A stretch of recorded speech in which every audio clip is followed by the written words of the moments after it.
All right, music fans, welcome back. Harmless Dave here, talking real music in real time for a few real people out there, like two of you, just like you and just like me. I mean, some videos I'm not even getting 1 out of 68. So I really need you to watch the videos and support the channel.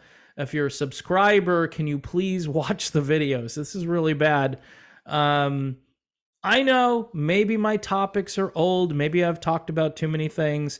Here's Mitch Malloy and his album. It's called The Last Song.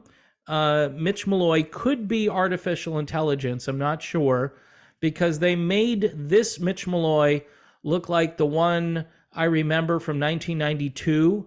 So I'm just, it's crazy, but there he is, looking just the way he used to. And singing great, sounding great. It's a fantastic album.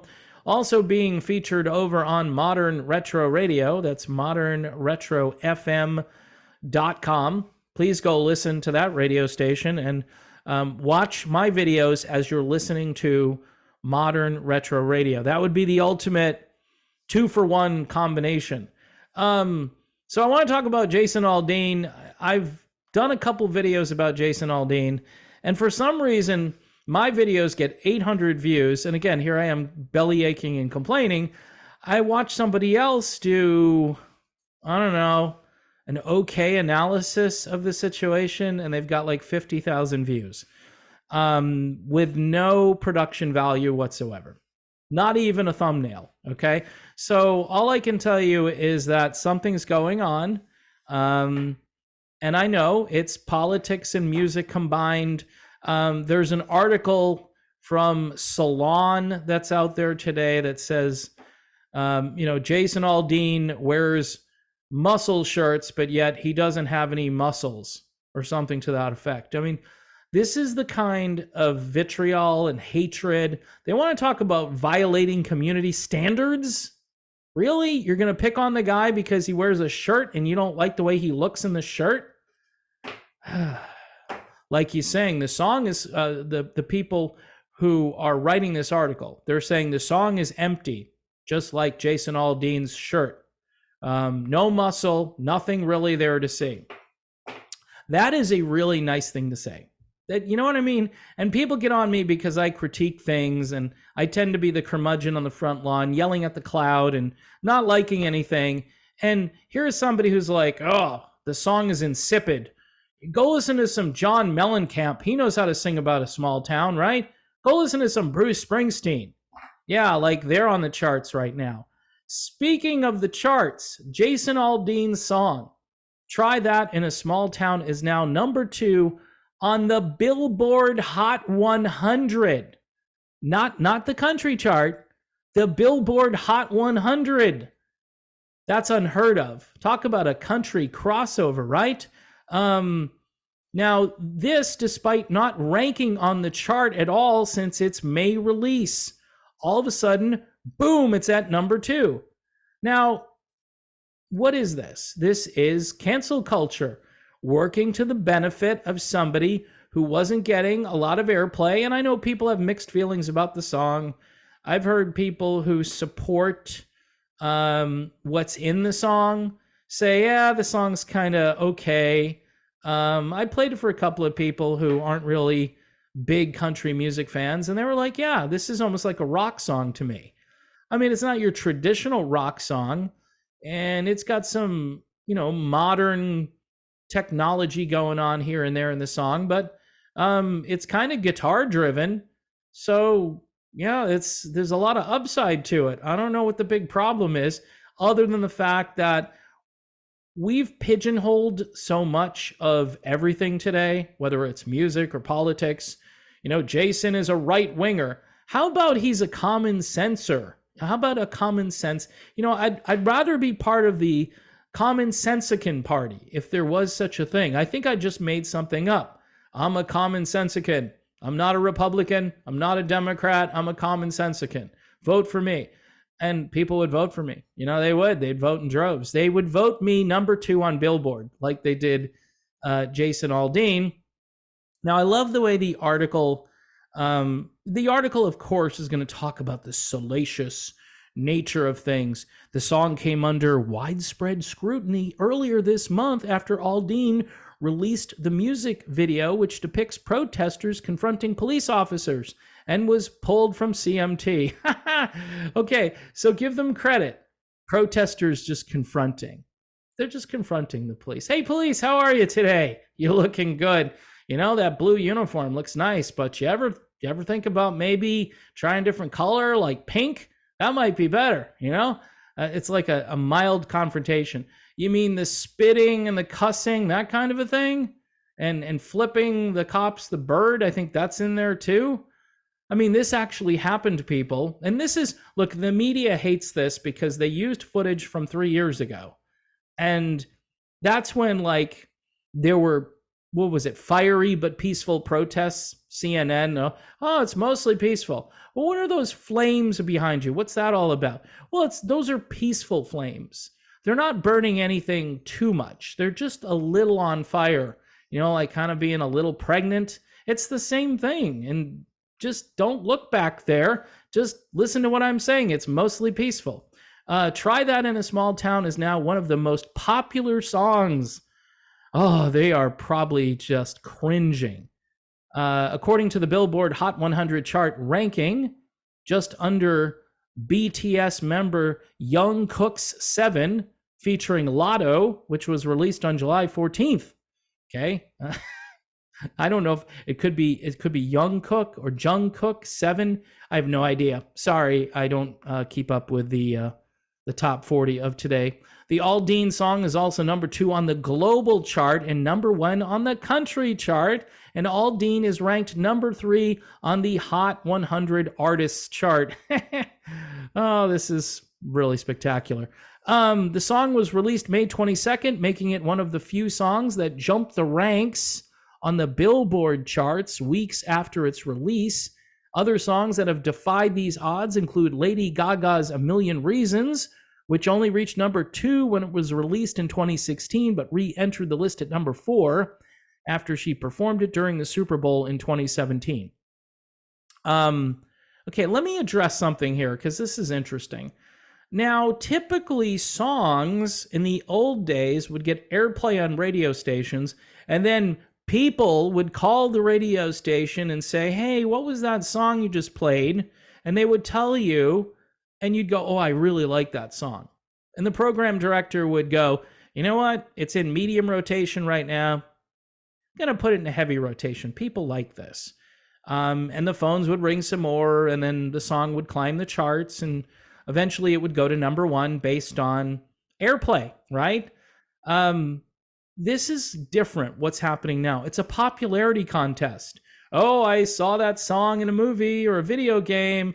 Oh, somebody did a TikTok video. Remember the Fleetwood Mac Dreams thing? I mean, that was ridiculous. I'm sorry. I mean, a song can just come out of nowhere these days and become a sensation. Now, in the case of Jason Aldean, this is the market. This is the market actually speaking and saying, you know what?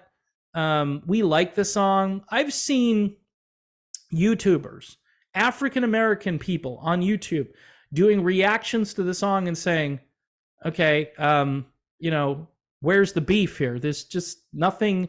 I mean, he's talking about protecting Granny in a small town. What is your issue with that? Yeah, don't be rude to cops. Don't burn the flag. That's his opinion. He said, be a fool if you like. He said that. He didn't say, you're not allowed to do that. That's unconstitutional. He didn't say that in the song. He just said, be a fool. Act a fool if you like. Those are the lyrics. Sorry. I mean, everybody in this situation who is being negative toward this has an agenda, and this song, okay, fits into their agenda because they're accusing him of stoking violence and hatred and all this stuff. And they're just saying, look, most small towners are well armed, and I wouldn't mess around with those people, and you shouldn't, and we don't put up with that stuff, and people shouldn't in general. The song is a pretty good song. Now, you know, for some of us who like the older traditional country with less production and maybe a little bit more guitar picking. This song is more like a modern rock song with country overtones. That's what it sounds like to me. And most of the country format has gone down that road. Some of it is really good. Some of it should probably be on a rock station, but the rock stations have singers that all, again, hate to keep using this one reference, but they sound a bit like Cookie Monster from Sesame Street. That's the way they sing. And they've been singing that way now since September of 1991. In any event, the song is at number 2. It's at number 2 after being canceled. And you know what? Here's the thing. That same writer over at Salon says that Jason Aldean is whining about cancel culture. He's whining about it. And his song is at number 2 right now. Quit your whining. The only reason it's at number 2 is because number 1, it got canceled on CMT, and number 2, you guys can't stop talking about it. So again, I don't know. Maybe American culture is starting to shake off whatever this is, whatever virus it currently has. We went from one type of virus to another type of virus, and it's always chaos. It's always, oh my gosh, I can't believe this song. You should be outraged. And then people are listening to it, people who should be offended by it, and they're like, yeah, where's the beef? This is a complete nothing burger. Why are you upset about a song where people are threatening to defend themselves? Because that's what they're doing. They're saying, we'll defend ourselves if we're attacked. And it's probably not a good idea to spit at or cuss at a police officer. It's not fun seeing the flag of your country going up in flames. People don't like that. Some people might find it offensive, but it is protected speech. Yes, it is protected speech, and it should be. Because if you want to burn the flag, say, in the name of excess spending, for instance, like our country can't get its fiscal house in order, I can kind of respect that. I can respect the fact that we're going around the world and we're doing things in other countries that has nothing to do with our vital national security interests, but we continue to do it so people at these military industrial complex retail wholesale establishments can continue to earn a living and make huge profits. So yeah, I'm okay with that, but in general, if you're stomping on it because, you decide in your life that you're not going to work and you're not going to try to make ends meet, you're not going to be a, productive member of society, and then you're blaming everybody else for your problems. And so now you're out there supporting this amazing cause and burning the city down. And whose businesses in Minneapolis got hit the hardest by this violence? Oh, I think they were African-American owned businesses. Many of them, not all of them, but many of them, and some of them never came back. So I'm thinking small town life might be better, but again, that's flyover country. Those people were affectionately known, or not affectionately, but derogatively. Anyway, they were called deplorables, and they're still deplorables. And people on these big media conglomerates that work for them, they don't understand. They think they're smarter than you, and they're going to write these, bombastic things about Jason Aldean and the people who like Jason Aldean. But here's the punchline. The song is at number 2 right now. It's at number 2. This is called the free market speaking, and it's speaking loud and clear. The only thing better would be if the song goes to number 1. And I'm thinking the powers that be don't want that song going to number 1. But number 2 on Billboard, number 1 country. Oh, anyway, folks, thanks for watching. Don't forget to subscribe to the channel, please. I'm fighting the algorithm. It's like fighting a virus, okay? It's like fighting some kind of a flu virus where there's absolutely nothing you can do about it except wait for a super product to come along that will cure your problems. And while we wait, what we need to do is support those people who are having a tough time dealing with the virus. So again, I'm definitely stricken with the algorithm virus. So please help me out. $1 a month, $2 a month. I know I'm begging for money and I don't like doing it, but I've got no other recourse. There's Patreon, there is YouTube, and the membership button where it says join. The links show up in the description of this video. Also, my new channel called the Warmongers, and part of that channel will be dedicated to talking about culture war issues, issues regarding the military-industrial complex, stories you won't hear on your mainstream local news channel because they're, again, sticking to the cats that falling off of tables and what's going on at the Kiwanis Club on Friday night. But you know what? We've got to get to all the news, not just some of it. It's like the Bible. You need to read all of the Bible, not just the parts that tickle your ears. Anyway, I've gone off on too many tangents. So God bless you all. God bless the world. And I will see you soon.